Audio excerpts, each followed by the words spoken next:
What is up, everybody? Welcome to episode number 5 of Moving Forward. In this episode, I'm going to be a bit self-indulgent and discuss Dimes Pull, which is an original tune I did a playthrough video for last week. So if you haven't seen that, this video will make a lot more sense if you go back and check that out. And I'll leave that up here, or is it over here? One of those areas. There will be a link. So I'm also going to discuss the second half of last week's video, which was me playing that song opening up for Steve Vai, and I'm going to discuss, handling nerves and what I was thinking at the time, and give a couple suggestions that might help someone in a similar situation get through it, get through the performance. So back to the tune. Dimes Pull is a tribute to the late great Dimebag Darrell, one of my favorite metal guitar players. But there are a lot more influences than just Dimebag or Pantera in this song. As a matter of fact, I would say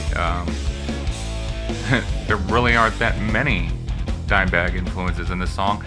It was more the spirit I was going for, the high energy thing. So let's start off with the intro. That fading in E chord thing was actually, I was thinking Hit the Lights by Metallica. I love that album, I love that song. So I wanted to pay tribute to that. And then it gets in to the chorus. So that riff, let's discuss the riff first. And by the way, if anybody wants the backing track for this tune, hit me up. I'll be glad to share it. But the chorus riff is pretty notey. It's this.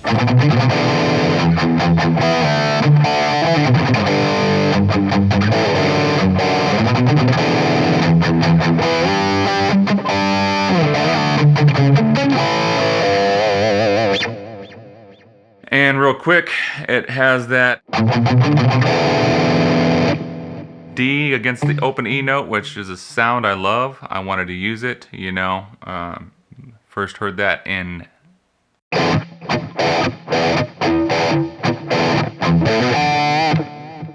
you might know that one. But because the riff is so notey, and the riff actually came first, I had to keep the melody simple for the chorus, and so it's just E minor pentatonic.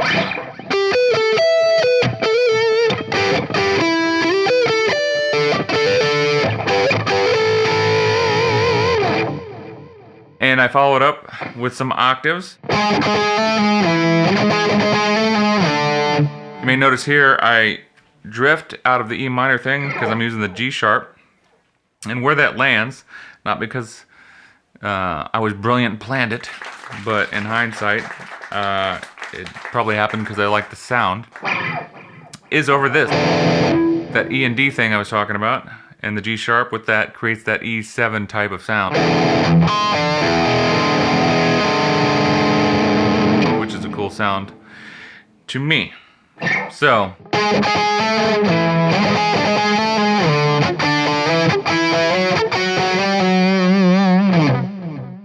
then we're into the verse, which is a galloping classic metal type of riff, and it kind of goes like this.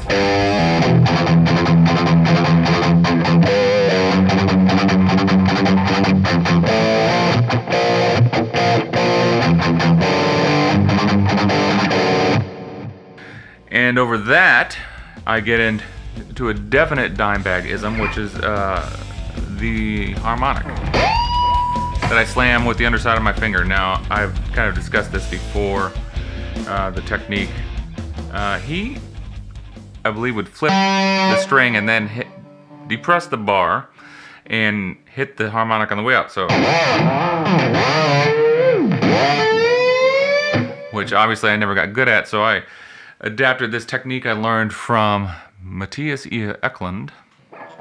Again, I've mentioned him before. Check him out if you haven't. But it's he just slams the harmonic with the bony side of his finger.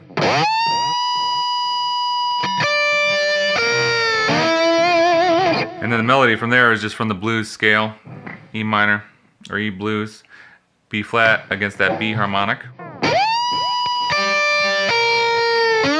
Creates the dissonance. I think it's cool. And when the riff drops to F sharp, I use this C sharp.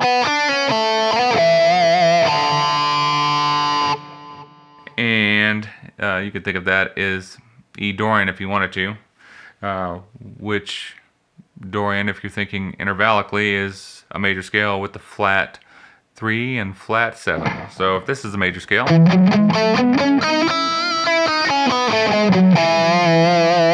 flat the 3 right here, and the 7.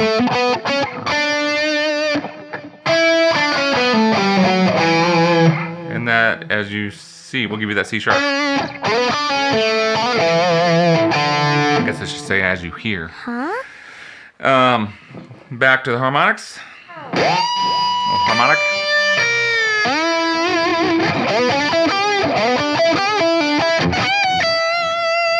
More E minor stuff, flat 5. Again with the C sharp. And then I do this run over the B flat portion of the riff, which is the same in 3 octaves. It's the B flat, D, and E. And then I go up to the A and do this tapping thing where you tap, pull off, and then hammer on with the left hand. Same note you tapped with, you left. So in this case it's A, G, A. And then I tap again with the B flat, on the B flat.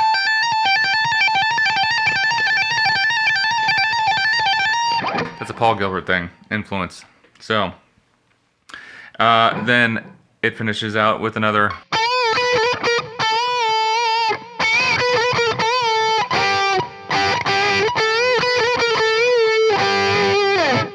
E blues type thing, E minor pentatonic. Then again, we're back to the chorus.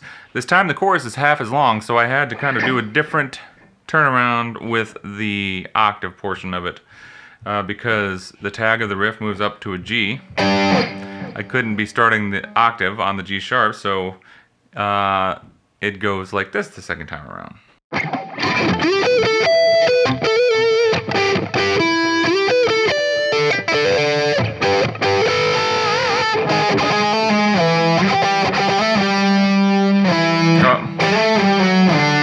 Yeah.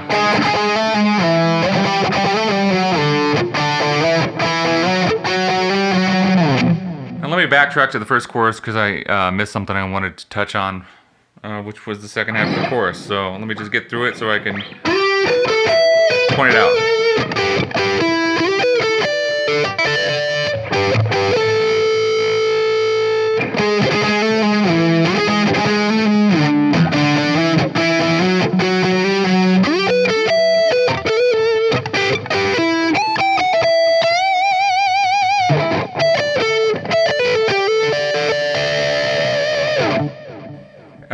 And that's leading into the first verse there, but what I wanted to talk about is something I've talked about before, but it's hanging notes, other intervals on the pentatonic scale.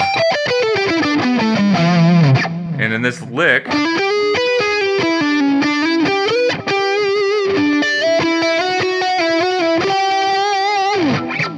I do that with a major third from a minor third and a major sixth.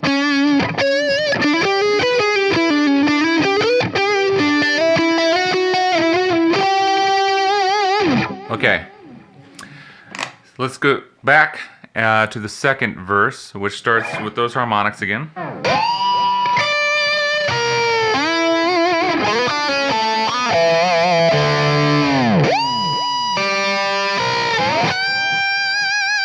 This time a little bit, the second half is different. It's more lick oriented, and I start that with that bend from the F sharp to the G and descend in a little diminished blues type lick.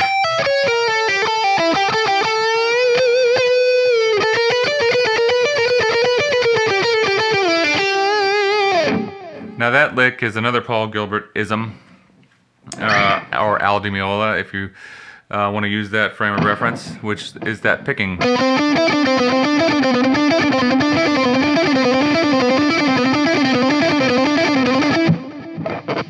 Except I'm trying to put some variety in it by not going straight up and down the first two times. And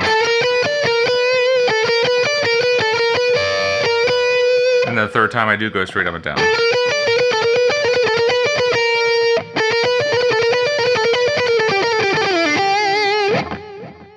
Then yet another Paul Gilbert is. Maybe this should have been a tribute to Paul Gilbert. Just kidding. But this is a descending pentatonic 3-note per string lick that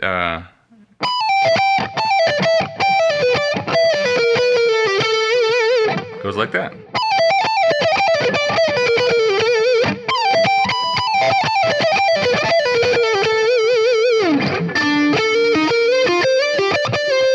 Those are just sliding fifths, which I play over this B flat.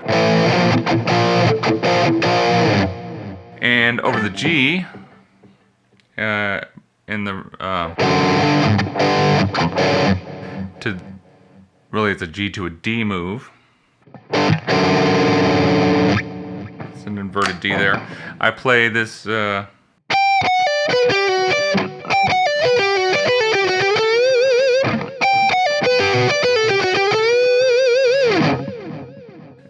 it's really basically outlining a D chord, but it does have that G and B note in it, so call it what you will. Then we get into another chorus before the bridge, which I tried to take it somewhere, so it kind of goes to this F sharp thing. Not kind of, it does. And I'm thinking that riff and this love, that if you're familiar with that Pantera song that's on F sharp, again, doesn't sound anything like it, but it's sort of there as an influence.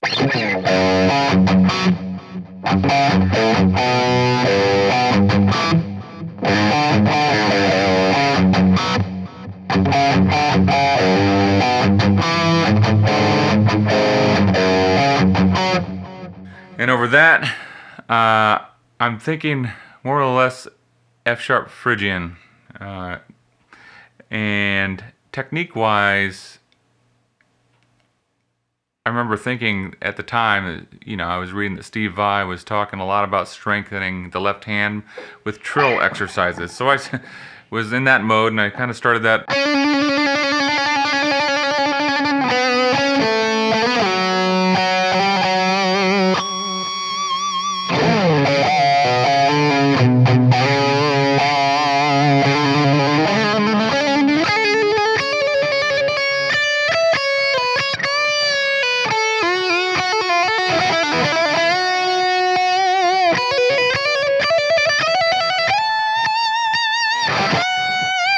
So lots of trills in that.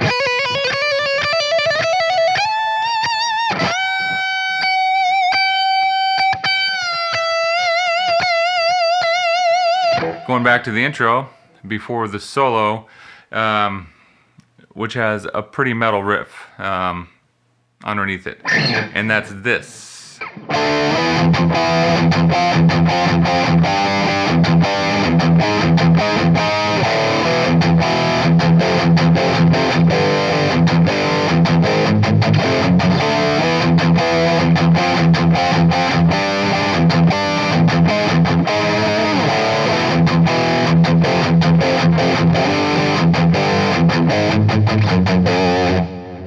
The lick that starts off is a definite reference to Cowboys from Hell. Just the tritone thing. Even though it's been done in a million songs, that's what I was thinking. I didn't want to be too obvious.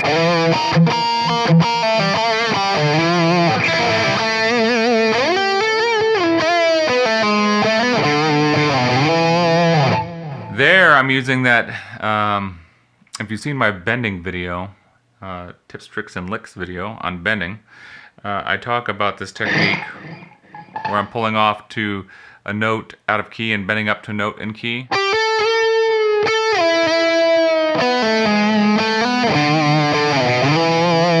So that's where that lick was inspired by, that idea or technique. Then I'm playing essentially what would be E Phrygian dominant, I believe that's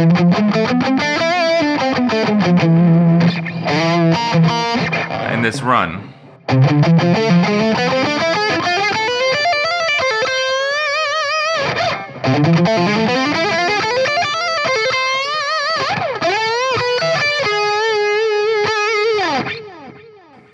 And by the way, E Phrygian dominant is the same notes as the A harmonic minor scale. As a matter of fact, it's the fifth mode of the A harmonic minor scale.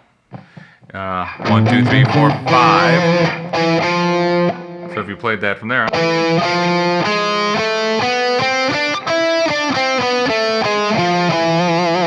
Right.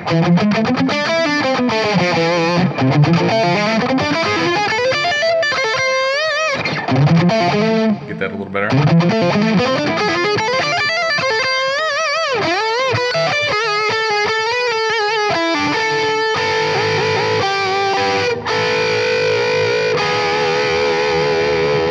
G sharp.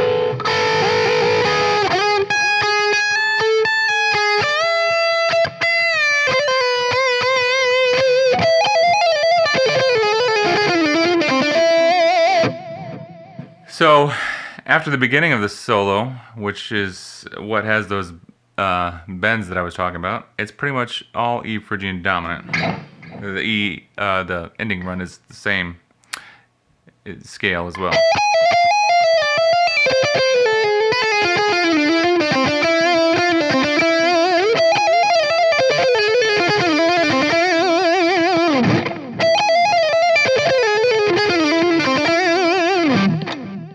Then I go into this riff that is clashing with and playing on top of the previous riff that I just showed you.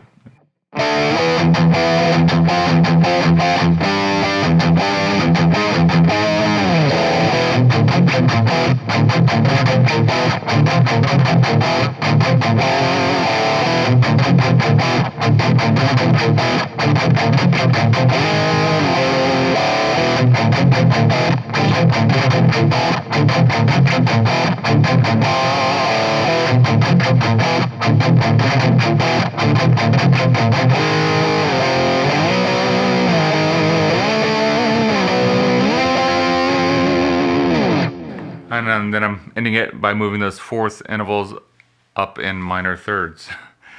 And then it's back to the intro and one little run at the end, which is just another E blues thing with some chromaticism thrown in it.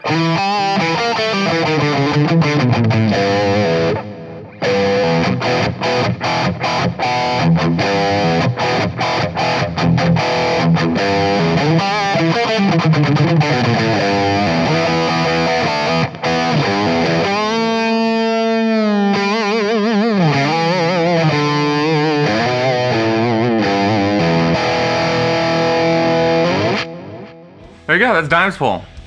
Hope you were able to get anything out of that. I had a blast doing it. And yeah, please like, subscribe, and share. Now I'm going to talk about the Steve Vai performance. Okay. The nerves. And I was definitely nervous, I mentioned that. Like I said, there were 2,000, 3,000, 4,000 people there, and they didn't know that I was going to be up there. They were waiting for Steve Vai. So I would have been nervous whether they knew I was going to be there or not, to be honest with you.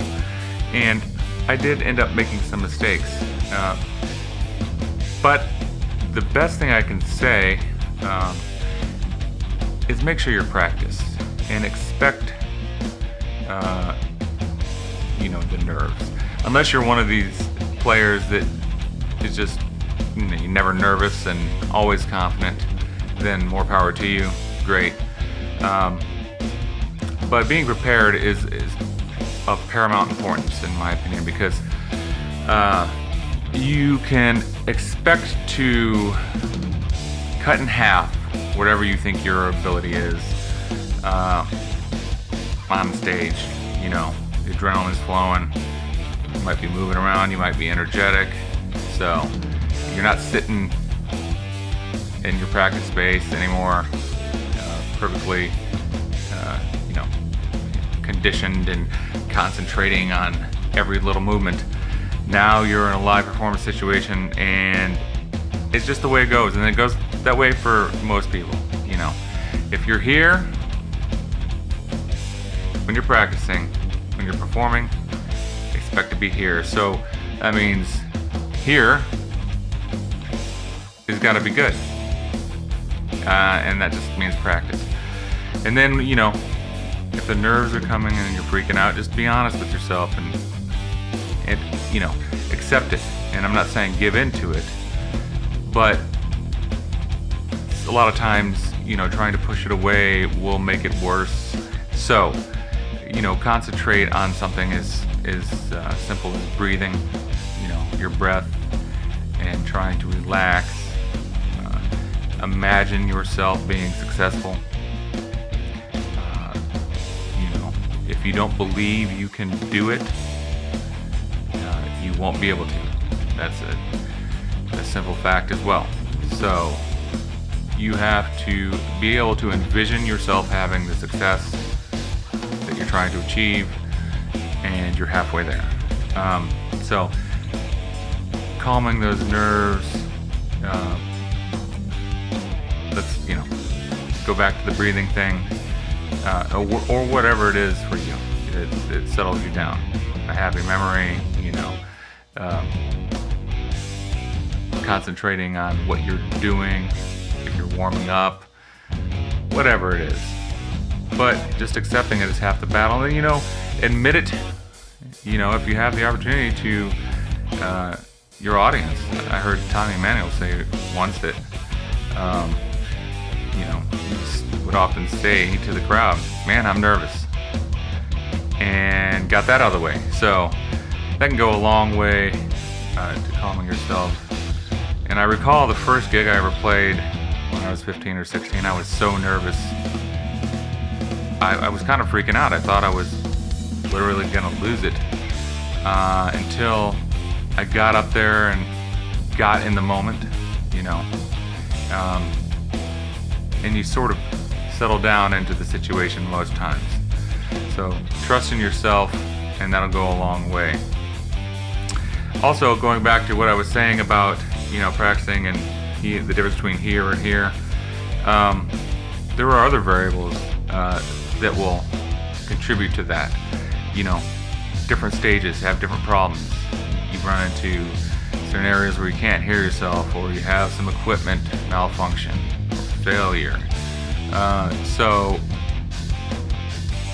everything I just discussed would go a long way in handling the situations. You know, nothing you can do about it but get through it the best that you can.